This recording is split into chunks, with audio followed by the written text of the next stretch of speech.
Good Thursday evening. It is Friday Eve. Welcome to Spicer and Company. I'm Sean Spicer. And I'm Lyndsay Keith. All right, we got a huge show coming up for you. A lot of great guests.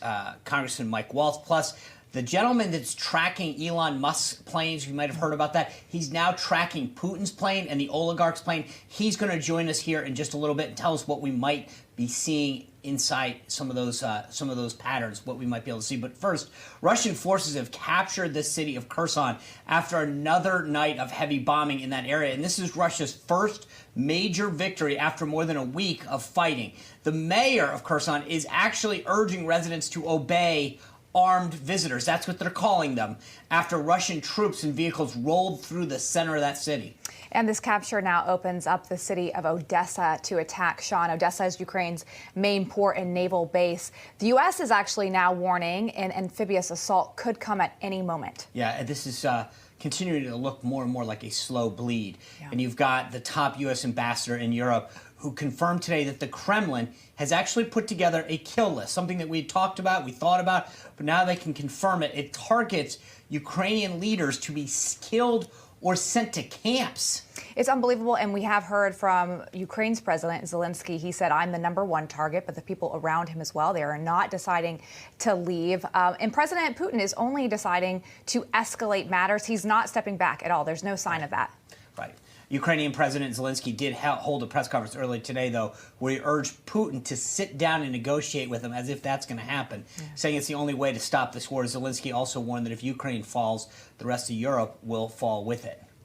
Right, which, I mean, is a great point of why Putin needs to be stopped here, right? Oh, because yeah. if he can get away with this, what else can he get away with? And what else does that signal to China that they can get away with, that Europe and the U.S. will not be tough on them? Well, I think, there is a big long-term consequence to if we've talked about deterrence and stopping, and then not only we, but all of Europe combined can't do anything. That does not reflect well on things going forward. But Democratic Congressman Seth Moulton of Massachusetts, he was on CNN last night and said that Putin is in over his head. Take a listen to how he framed this. We're dealing with someone who is, by some accounts, a madman, someone who is not making pragmatic decisions, has not even been acting the way he has acted in the past, and he is a vicious man who doesn't understand combat. He's a KGB agent. He thinks that you can do everything with cloak and daggers. He understands assassinations. He doesn't understand how brutal urban combat is. Yeah, I think he might be right in his analysis, but I'm not really sure that that affects what's happening right now. Right. He's got a bigger army going to a smaller country with a smaller army.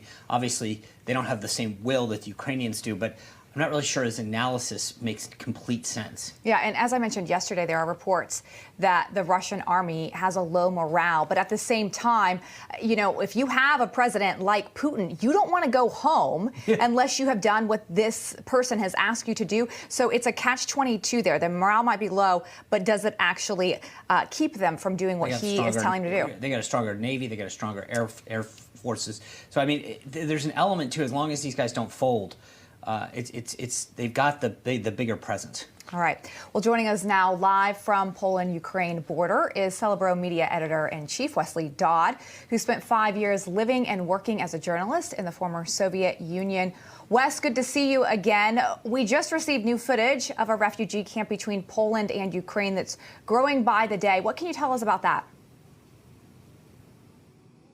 Yeah, it really is growing by the day, Lyndsay. I mean, look, the UN has released numbers, and I think these are probably an underestimate, that already 1 million people have fled their homes, and over half of them have come here to Poland. Now, I've been here all week. Tonight, I'm seeing more people than any other night coming in here. It's bitterly cold here. It's 20 degrees, so you can imagine how much people need to get to safety. A lot of them had very long journeys to get to that border, and it's taking them too long to get across. So they're arriving here extremely cold, and you can see this tent here on my right, which is just full of women and children trying to get warm. Wes, I know that there's reports that U.S. lawmakers want to head over there. Do you think that the conditions, and I know you can only speak to where you are, but is it safe and is it smart for U.S. lawmakers to be heading over there right now?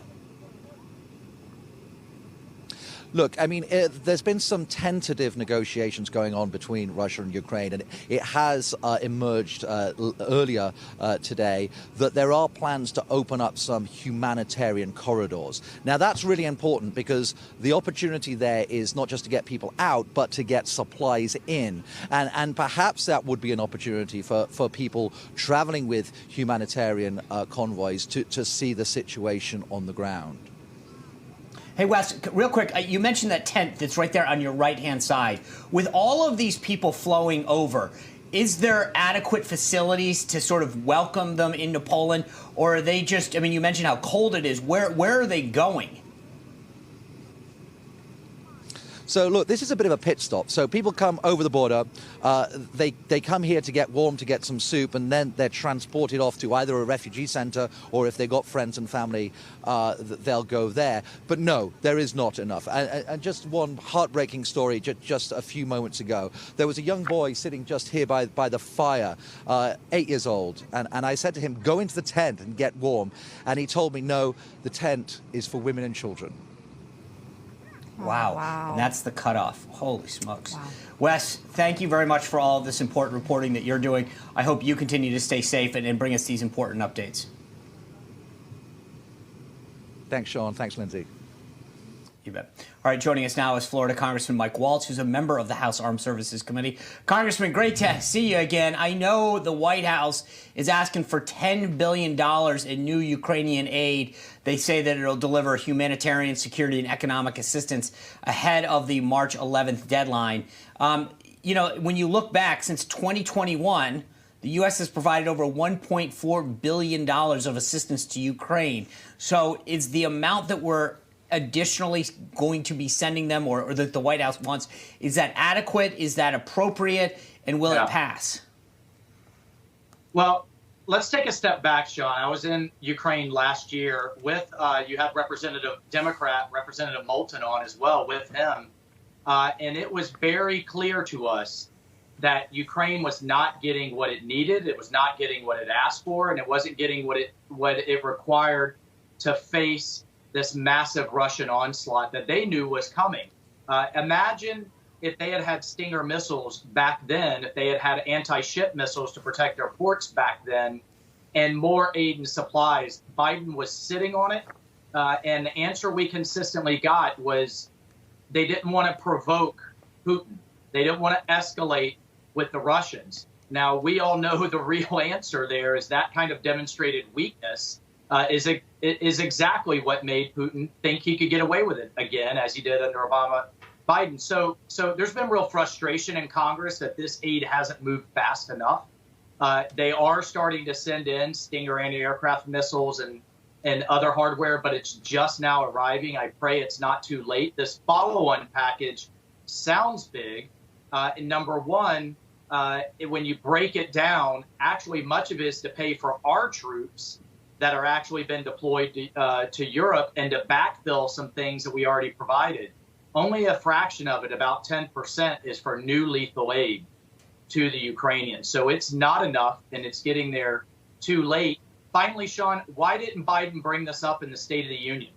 Why didn't he look over his shoulder to Pelosi and say, Speaker Pelosi, this aid for Ukraine should be on the floor tomorrow to vote on it? Instead, we're voting on all kinds of other things, but we're not moving that stuff out of the Congress, authorizing it, and getting the hands of these brave Ukrainians willing to fight. I don't know when we're going to vote on it. Wow.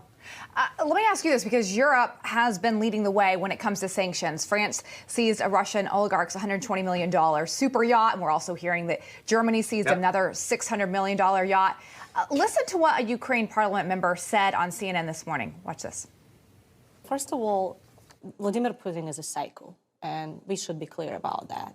And he will be going as far as we let him go. Those are partial sanctions, and Putin understands that he can go as far as he wants because even in the financial sector, there is no enough reaction. Okay, so what is the holdup on U.S. putting more sanctions, knowing that Putin, even today, said he wasn't stepping back? Well, you're right in that Europe has led the charge here, and I think they've been rallied and shamed to some extent. by Zelensky and his bold stand.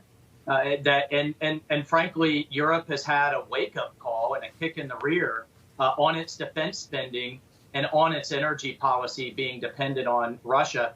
Here's the thing. If Germany can do a 180 on its energy policy and say, you know what, we're going to reconsider nuclear and we're going to get off of Russian oil and gas as fast as we can, why can't the Biden administration do a 180 on its Green New Deal charge and say, you know what, we need to be exporting cleaner, American-made gas and to Europe and replace that Russian deficit.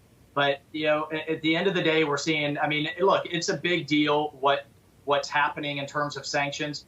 But she's right, it's not enough. You have to shut off the flow of Russian oil and gas. That's how they make 50% of their national revenue. But in order to shut it off, you have to replace it with something, both in the United States and in Europe. And that means unleashing American energy. And we're just not seeing the Biden administration move. And Putin knows that Biden's beholden to the progressives and probably not going to move. So, you know what's interesting? When you look back, Ukraine was a nuclear power. They was the fourth largest stockpile of nuclear weapons. They agreed to give up those weapons in return for a deal where the U.S., China, and others said, we will have your back if you give these weapons up and someone tries to invade you. I got to wonder, not just Ukraine looking around going, hey, where's the deal? We gave up our weapons because you guys said you'd take care of us. But what does that do to undermine U.S. credibility working forward, where someone tries to make a deal going forward in the United States and they say, yeah, you never had Ukraine's back?